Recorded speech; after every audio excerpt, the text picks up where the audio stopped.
દિવાળીના દિવસો નજીક આવી રહ્યા હતા અને લોકોના ઘરોમાં ખુશીનો માહોલ હતો. પરંતુ આ બાજુ રેલવે સ્ટેશનના પ્લેટફોર્મ નંબર 4 પર એક બેન્ચ પર સવારથી એક છોકરી બેઠી હતી. ચારે બાજુ ભીડનો માહોલ હતો. કોઈના હાથમાં સુટકેસ, કોઈના ખભા પર થેલો, છાવાળાના અવાજો, બાળકોની કિલકારીઓ. પરંતુ તે છોકરીનો ચહેરો બધાથી અલગ અને ઉદાસ હતો. તેની આંખોમાં આંસુની ભીનાશ હતી અને ચહેરો થાકેલો હતો. એવું લાગી રહ્યું હતું કે કોઈ ગંભીર ચિંતા તેના હૃદયને સતત કોરી રહી હોય. સ્ટેશન પર કામ કરતો પ્રકાશ ઘણીવાર ત્યાંથી પસાર થયો. દર વખતે તેની નજર તે જ બેન્ચ પર બેઠેલી છોકરી પર જતી હતી. સવારથી લઈને બપોર અને પછી સાંજ સુધી તે ત્યાં જ બેઠી રહી. પ્રકાશના મનમાં સવાલો ઉઠતા રહ્યા. આ છોકરી કોણ છે? તે આટલી એકલી અને પરેશાન કેમ છે? આખરે સાંજ ઢળવા લાગી તો પ્રકાશે હિંમત ભેગી કરી. તે તેની પાસે ગયો અને નરમાશથી બોલ્યો, મેડમ, તમે સવારથી આ જ પ્લેટફોર્મ નંબર 4ની બેન્ચ પર બેઠા છો. બધું બરાબર છે? તમે કોની રાહ જોઈ રહ્યા છો? છોકરીએ ચોંકીને ઉપર જોયું. તેની આંખોમાં ડર અને અવાજમાં કઠોરતા હતી. તને એનાથી શું મતલબ? હું જ્યાં ઈચ્છું ત્યાં બેસી શકું છું.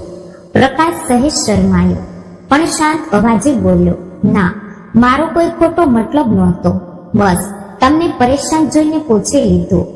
જો તમે કહેવા નથી માંગતા તો કોઈ વાંધો નહીં. આટલું કહીને તે પાછો ફરવા જઈ રહ્યો હતો કે છોકરીની આંખોમાંથી આંસુ વહી ગયા. થોડીવાર ચૂપ રહ્યા પછી તેના તૂટેલા અવાજમાં શબ્દો નીકળ્યા, મારું નામ માધવી છે. હું નજીકના એક કસ્બામાંથી આવી છું. ગઈકાલે મારા પતિ મને અહીં સુધી લાવ્યા હતા. કહ્યું હતું કે ટિકિટ લઈને આવું છું અને પછી આપણે બંને નીકળીશું. પણ તે પાછા ક્યારેય આવ્યા જ નહીં. બધા પૈસા અને સામાન તેમની પાસે હતા. હું આજ પ્લેટફોર્મ નંબર 4ની બેન્ચ પર બેસીને તેમની રાહ જોતી રહી. પણ હવે હું સમજી ગઈ છું કે તેમણે મને છોડી દીધી છે. આટલું કહેતા જ માધવીનું ગળું ભરાઈ આવ્યું અને તે રડી પડી. પ્રકાશનું હૃદય દ્રવિત થઈ ગયું. તેણે ધીમેથી કહ્યું, અહીં આખી રાત્રે હું સુરક્ષિત નથી. મારા ઘરે ચાલો. મારી માતા જાનકી દેવી ખૂબ દયાળુ છે. ત્યાં તમને ખાવાનું મળશે અને આરામ પણ. પછી આપણે વિચારીશું કે આગળ શું કરવું. માધવી થોડી ક્ષણ ચૂપ રહી. તેના મનમાં ડર હતો પણ કોઈનો સહારો પણ નહોતો. આખરે તેણે ધીમા અવાજે કહ્યું, જો તમારી માતા ના પાડે તો? પ્રકાશ હસીને બોલ્યો, માં કોઈને ના નથી પાડતી. ચાલો. બંને પ્લેટફોર્મની બહાર નીકળ્યા. થોડી જ દૂર પ્રકાશનું નાનકડું ઘર હતું. ટીનના ચાપરા, માટીની હળવી સુગંધ અને નાનકડું આંગણું. પ્રકાશે દરવાજો ખખડાવ્યો. અંદરથી માતા જાનકી દેવી બહાર આવ્યા. કોણ છે બેટા? પ્રકાશે નમ્રતાથી કહ્યું, માં, આ માધવી છે. સવારથી પ્લેટફોર્મ નંબર 4ની બેન્ચ પર એકલી બેઠી હતી. ખૂબ પરેશાન હતી. મેં વિચાર્યું કે તેને ઘરે લઈ આવું, કંઈ ખવડાવી દઈએ. જાનકી દેવીએ કંઈ પણ પૂછ્યા વિના હસીને કહ્યું, આવ બેટી, અંદર આવ. તેમણે તરત જ રોટલી શેકી, દાળ ગરમ કરી અને થાળીમાં ખાવાનું ગોઠવીને માધવીની સામે મૂકી દીધું. માધવીની આંખો ફરી ભરાઈ આવી. આ ખાવાનું માત્ર રોટલીઓનું નહોતું. તેમાં પોતાનાપણાનો અને સુરક્ષાનો સ્વાદ હતો. ખાવાનું ખાધા પછી જાનકી દેવીએ પાસેના ખાટલા પર સ્વચ્છ ચાદર પાથરી અને બોલ્યા, બેટા, હવે તું આરામ કરી લે. બાકી બધું કાલે જોઈશું. ઘણા દિવસો પછી માધવીની આંખો ભારે થઈ અને તે શાંતિથી ઊંડી ઊંઘમાં ડૂબી ગઈ. પ્રકાશ ઓસરીમાં બેસીને મોડી રાત સુધી આકાશ તરફ જોતો રહ્યો અને વિચારતો રહ્યો કે ક્યારેક ક્યારેક ભગવાન માણસના રૂપમાં આવીને કોઈની મદદ કરે છે. કદાચ આજે હું માધવી માટે તે જ બની શક્યો. બીજી સવારે જ્યારે સૂર્યનો હળવો પ્રકાશ આંગણામાં પડ્યો ત્યારે જાનકી દેવીની આંખ ખુલી. તેમણે જેવો દરવાજા તરફ નજર નાખી તો જોઈને આશ્ચર્યચકિત થઈ ગયા. આંગણું ચમકી રહ્યું હતું, ઓસરી સ્વચ્છ હતી અને ખૂણે ખૂણામાં સફાઈ દેખાઈ રહી હતી. તેમણે હસતા હસતા અવાજ લગાવ્યો, બેટા, આ બધું તે કર્યું? માધવીએ ચૂપચાપ માથું નમાવીને કહ્યું, હા માજી, મેં જ કર્યું. હવે જ્યારે હું તમારા ઘરમાં રહું છું તો ઘરનું કામ કરવું એ મારી પણ ફરજ છે. જો હું મદદ ન કરાવું તો મને લાગશે કે હું તમારા પર બોજ છું.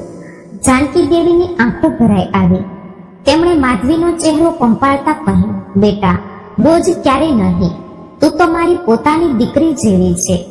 દીકરીઓ જ તો ઘર સજાવે છે. તે તો મારું દિલ ખુશ કરી દીધું. તે દિવસથી માધવી ઘરના કામોમાં મદદ કરવા લાગી. સવારે ઝાડુ પોતું કરતી, બપોરે રસોડું સંભાળતી અને સાંજે ઓસરીમાં બેસીને જાનકી દેવી સાથે વાતો કરતી. તેના અવાજમાં પહેલા જે ડર હતો હવે ધીમે ધીમે આત્મીયતા અને વિશ્વાસ દેખાવા લાગ્યો. પ્રકાશ જ્યારે ડ્યુટી પરથી પાછો ફરતો તો જોતો કે માં હસી રહી છે, ઓસરી ખીલી રહી છે અને ઘરમાં રોનક છે. તેના હૃદયને શાંતિ મળતી. તેણે વિચાર્યું, ગઈકાલ સુધી આ ઘર કેટલું ખાલી લાગતું હતું અને આજે માના ચહેરા પર સ્મિત છે. આ બધું આ માધવીના કારણે છે. એક સાંજનો પ્રસંગ યાદગાર બની ગયો. પ્રકાશ ડ્યુટી પરથી પાછો ફર્યો અને આંગણામાં બેઠો હતો. જાનકી દેવી ત્યાં જ ખાટલા પર બેઠી હતી અને માધવી પાસે જ ચૂલા પર રોટલી શેકી રહી હતી. ધીમો ધીમો ઠંડો પવન ચાલી રહ્યો હતો. તે વાતાવરણમાં ઘરની શાંતિ તૂટી ગઈ હતી. હવે ઘરમાં હાસ્ય, પોતાનાપણો અને સંતોષ હતો. જાનકી દેવીએ પ્રકાશને જોતા માધવી તરફ ઈશારો કરીને કહ્યું, બેટા, આ છોકરી કેટલી સમજદાર છે. કહ્યા વિના જ બધા કામ કરી દે છે. મારા દુઃખ દર્દ વહેંચે છે. લાગે છે કે જાણે ભગવાને તેને આપણા નસીબમાં મોકલે છે. પ્રકાશે હળવા સ્મિત સાથે માની વાત સાંભળી. તેના મનમાં પણ આ જ ભાવ હતો, પણ તેણે કંઈ કહ્યું નહીં. ધીમે ધીમે માધવી અને પ્રકાશ વચ્ચે પણ વાતચીત વધવા લાગી. માધવી ક્યારેક પૂછી લેતી, આજે સ્ટેશન પર વધારે ભીડ હતી? તો પ્રકાશ હસીને જવાબ આપતો, ભીડ તો રોજ હોય છે, પણ તારી ચિંતા જેવી ભીડ કોઈની આંખોમાં નથી જોઈ. આ સાંભળીને માધવી શરમાઈ જતી અને ચૂપ થઈ જતી. એક દિવસ જ્યારે પ્રકાશ ડ્યુટી પર ગયો હતો ત્યારે જાનકી દેવીએ માધવીને સીધે સીધું પૂછી લીધું, બેટા, સાચું કહે, તને મારો દીકરો કેવો લાગે છે? માધવીનો ચહેરો લાલ થઈ ગયો. તેણે ધીમેથી કહ્યું, ના માજી, એવી કોઈ વાત નથી. હું તો બસ. જાનકી દેવી હસ્યા, બેટા, હું તારી આંખોને સમજુ છું.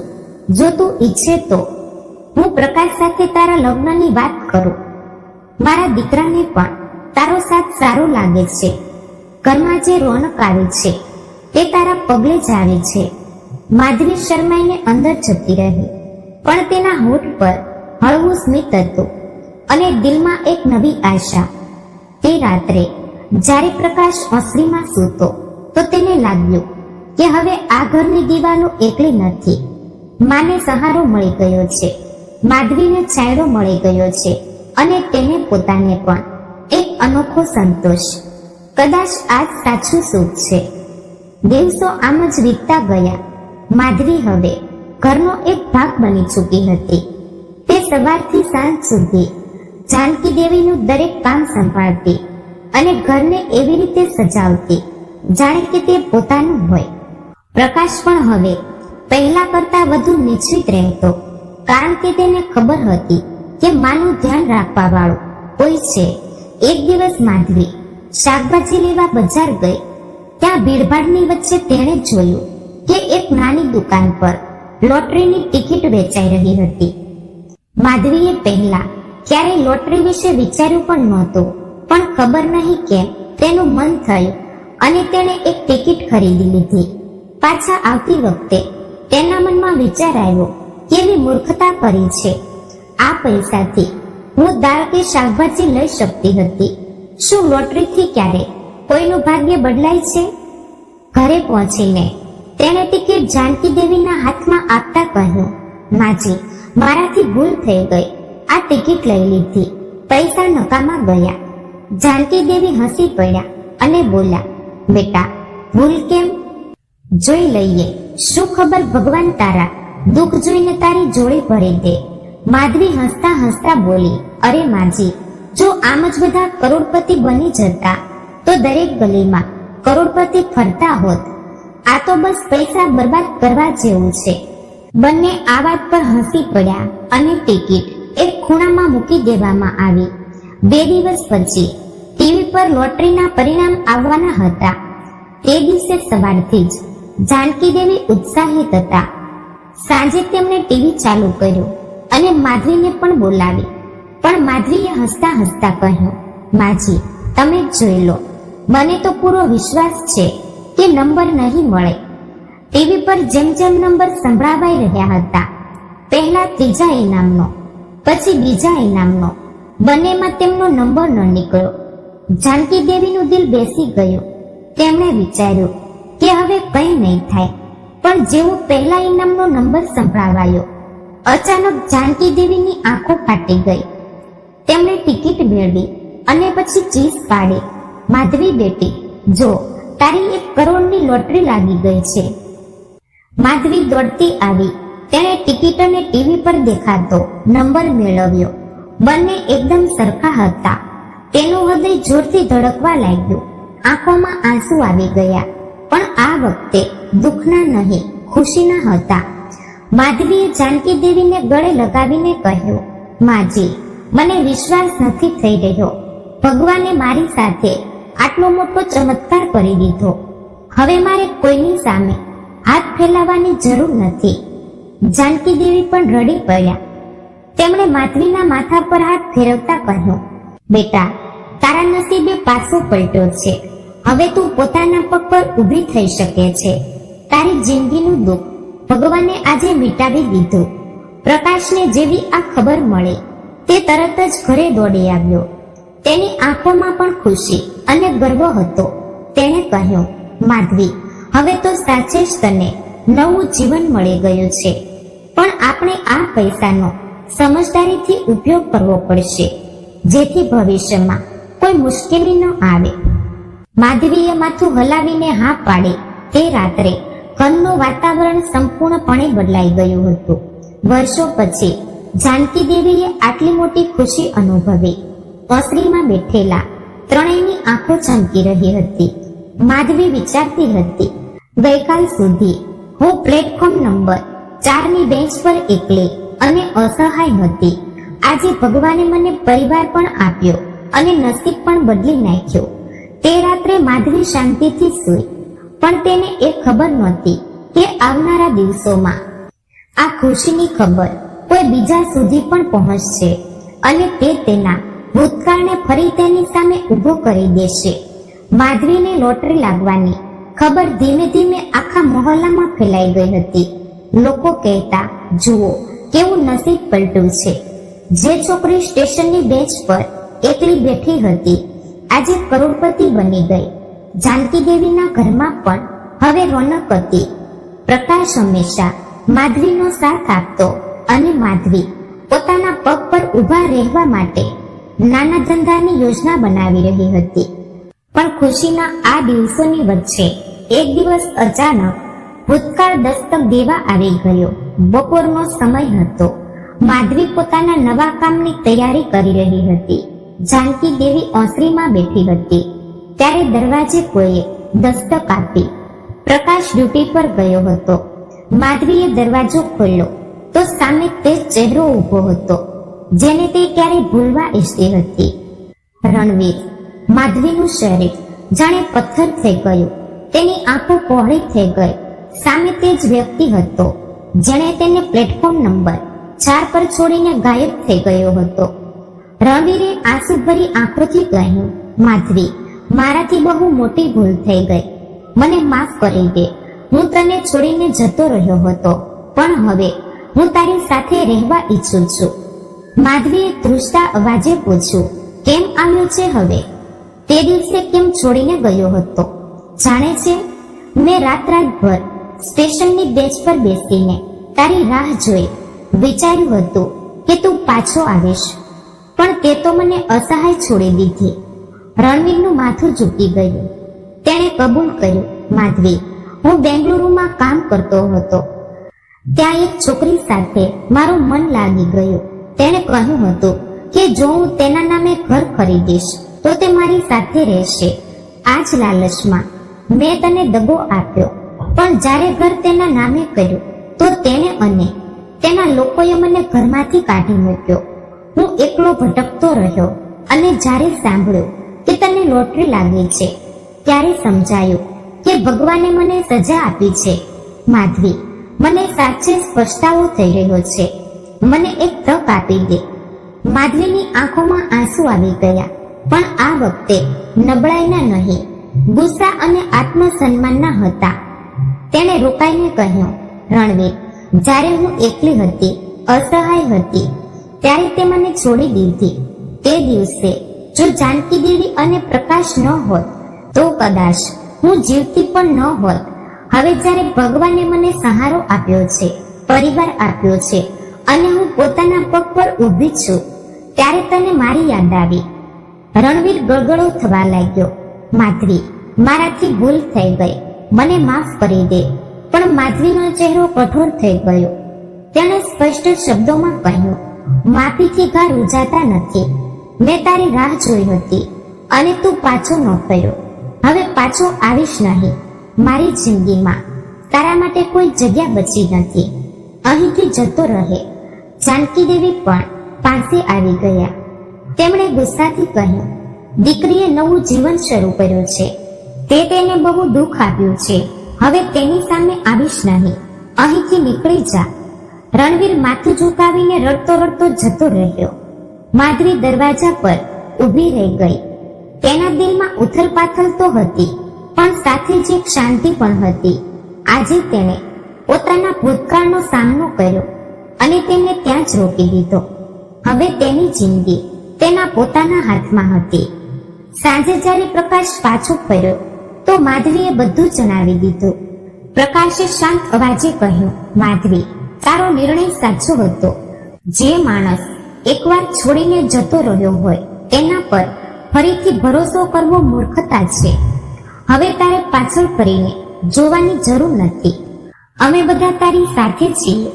માધવીની આંખો ફરી ભરાઈ આવી, પણ આ વખતે તેમાં ડર નહીં, તાકાત હતી. તેણે અનુભવ્યું કે હવે તે પહેલા જેવી અસહાય છોકરી નથી રહી. હવે તે પોતાના માટે અને પોતાના નવા પરિવાર માટે જીવી રહી છે. રણવીરના પાછા ફર્યા પછી અને ઠોકરાઈ ગયા પછી માધવીનું મન હવે સંપૂર્ણપણે શાંત થઈ ગયું હતું. તેણે નક્કી કરી લીધું કે હવે તે ક્યારેય પાછળ ફરીને નહીં જોવે. હવે તેની જિંદગીમાં નવો પરિવાર, નવો સહારો અને નવી આશા હતી. જાનકી દેવીએ એક દિવસ પ્રકાશને પાસે બેસાડીને કહ્યું, બેટા, હવે મારે તને એક વાત કહેવી છે. માધવીએ આ ઘરને સંભાળી લીધું છે. તેણે મારા દુઃખ દર્દ વહેંચ્યા છે. મારી આંખોમાં હાસ્ય પાછું આવ્યું છે. મને લાગે છે કે ભગવાને તેને આપના નસીબમાં વહુ બનાવીને મોકલી છે. જો તને પણ કોઈ વાંધો ન હોય તો કેમ ન હું તેના લગ્ન તારી સાથે કરાવી દઉં. પ્રકાશે મા તરફ જોયું. તેના ચહેરા પર હળવું સ્મિત આવી ગયું. તે બોલ્યો, માં, જો માધવી પણ રાજી હોય તો મને કોઈ વાંધો નથી. સાચું કહું તો હવે આ ઘર મને અધૂરું લાગે છે જ્યારે માધવી નજર નથી આવતી. જાનકી દેવીએ આ વાત માધવીને કહી. પહેલા તો તે શરમાઈ ગઈ, પણ પછી માથું ઝુકાવીને ધીમેથી બોલી, માજી, તમે જ્યારે કહ્યું હતું કે હું તમારી દીકરી જેવી છું, ત્યારથી મેં વિચાર્યું હતું કે આ જ મારું ઘર છે. જો તમે બધા ઈચ્છો તો મને પણ કોઈ વાંધો નથી. અને પછી એક શુભ દિવસ નક્કી કરવામાં આવ્યો. નાના ઘરમાં મોટી રોનક છવાઈ ગઈ. મહોલ્લાના લોકો આવ્યા, ઢોલક વાગ્યું, મહેંદી મુકાઈ. જાનકી દેવીની આંખોમાં આંસુ હતા, પણ આ વખતે ખુશીના આંસુ હતા. તેમણે વિચાર્યું કે જે છોકરીને પ્લેટફોર્મ નંબર 4ની બેન્ચ પર અસહાય છોડી દેવાઈ હતી, આજે તે મારી વહુ બની રહી છે. લગ્ન પૂરા રીતિ રિવાજ સાથે થયા. પ્રકાશ અને માધવી એકબીજાના જીવન સાથી બની ગયા. તે રાત્રે જ્યારે બંને ઓસરીમાં બેઠા હતા તો માધવીએ ધીમા અવાજે કહ્યું, પ્રકાશ, જો તે દિવસે તમે મને તમારા ઘરે ન લાવ્યા હોત તો કદાચ હું જીવતી પણ ન હોત. તમે મને નવું જીવન આપ્યું છે. પ્રકાશે હસીને જવાબ આપ્યો, ના માધવી, આ બધું તારા નસીબ અને તારી સચ્ચાઈ છે. મેં તો બસ માણસાઈની ફરજ નિભાવી. સાચી તાકાત તો તારામાં હતી, જેણે તને સંભાળી.